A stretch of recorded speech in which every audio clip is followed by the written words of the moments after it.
The number one myth that Westerners have about this conflict is that Arabs and Jews have been fighting for thousands of years and they're going to continue to fight.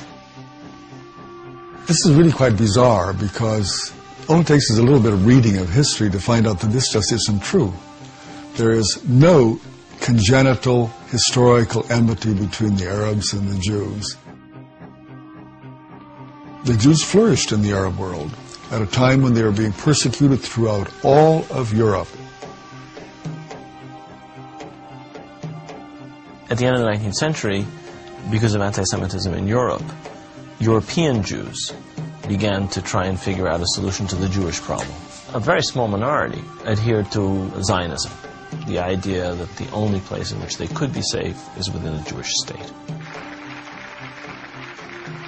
Zionist Jews actually had a design on the land of Palestine, the idea of creating a homeland for Jews in the land of Palestine. And this is really the beginning of the conflict. The mainstream Israeli Jewish society believed, because that's the way they had been educated, that Palestine was empty, had been empty when the Jewish settlers came there. Who paid the price when they settled there?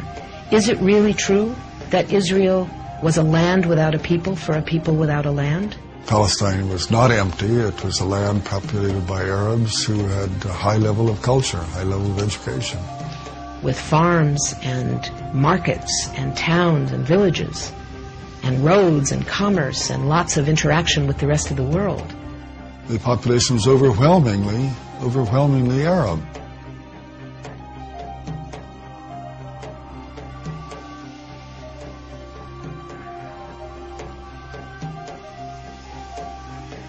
Jewish immigration increased under British rule following World War I, when Britain implemented the Balfour Declaration, promising a Jewish homeland in Palestine. This measure conflicted with Britain's previous promise of self-rule for Arab inhabitants throughout the region. Britain was basically extremely supportive of the Zionist movement. It helped to establish all of the structures of a state. At the same time, the Arabs of Palestine were denied the right of self-determination.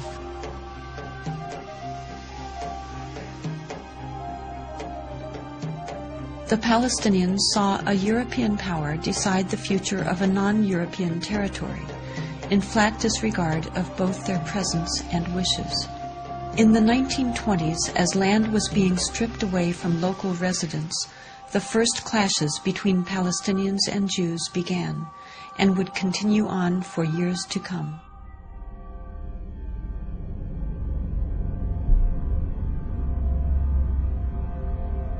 Until the early 1930s, the Jewish population of Palestine remained under 17%.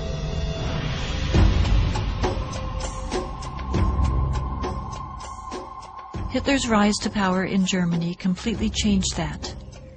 In just 5 years, 174,000 Jews flooded into Palestine, doubling their population.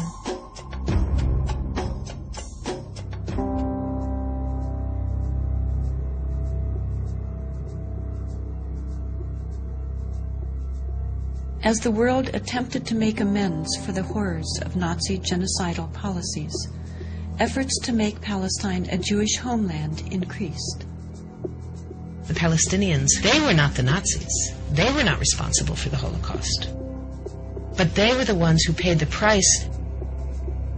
In 1947, with the conflict spiraling out of control, Britain decided to turn the problem of Palestine over to the United Nations. The UN, under pressure, proposed to divide the land into 2 states, an Arab state and a Jewish state. Arabs were to be given 43% of the land, despite the fact that they made up more than 2/3 of the population and owned over 92% of the land. Jews were to be given 56%, although they comprised only 1/3 of the population and owned less than 8% of the total area.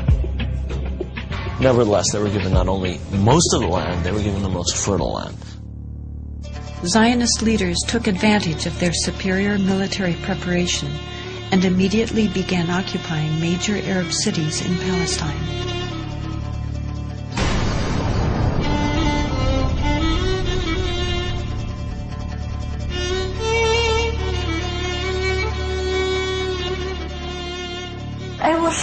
among the people that conquered Akko. We were walking around, we entered the flat. There was a pair of shoes of a small child, maybe 2 years old. They didn't have time to put on the shoes, so they left the shoes and they ran away. They left everything.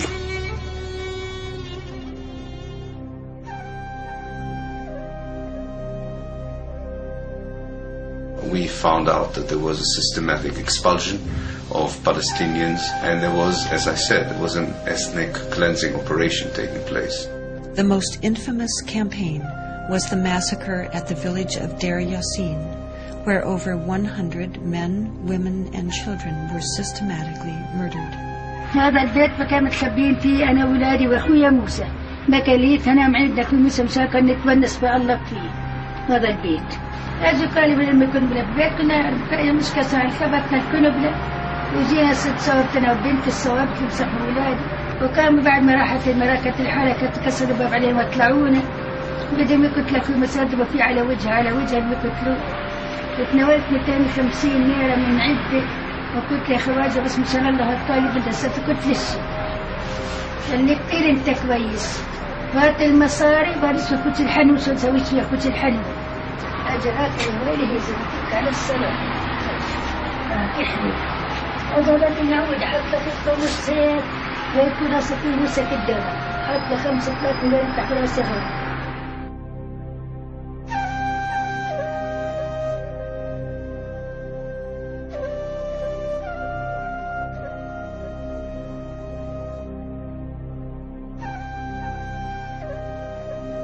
The ruthlessness of the attack on Deir Yassin drove fear and panic into the Palestinian population and led to the flight of unarmed civilians from their homes all over the country.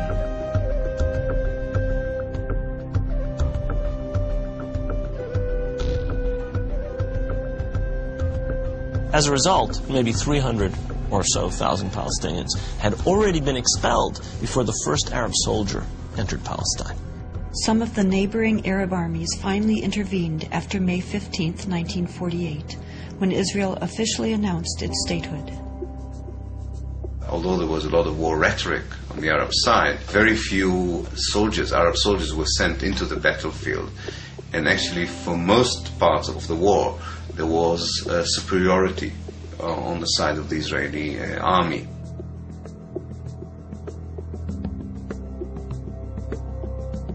The Israeli army cleansed much of the territory and took over a large part of the designated Palestinian state. The new state of Israel encompassed 78% of the total land of Palestine. The West Bank came under Jordanian control and the Gaza Strip under Egyptian dominion. Although a truce was declared between Israel and the Arab states, true peace remained elusive, as over 700,000 Palestinian refugees languished in nearby camps, often in sight of homes to which they still held the deeds and a deep desire to return. Most of the deserted and evicted Palestinian villages were erased from upon the earth and were either turned into Jewish settlements or into fertile land. Of the 500 Palestinian villages in what became Israel in 1948, 400 were destroyed. These efforts to destroy the possibility of their returning home were countered by the United Nations, which continues to affirm their human right enshrined in international law and morality to return. A Palestinian who had lost her land or lost his land as the result of the creation of Israel in 1948 cannot come back even for a visit. I can go back to Israel as if I were returning and claim immediate citizenship, having no historic tie, speaking no Hebrew, knowing no one in the country, having no family who ever was there. All that one needs is being Jewish, a religious group like any other.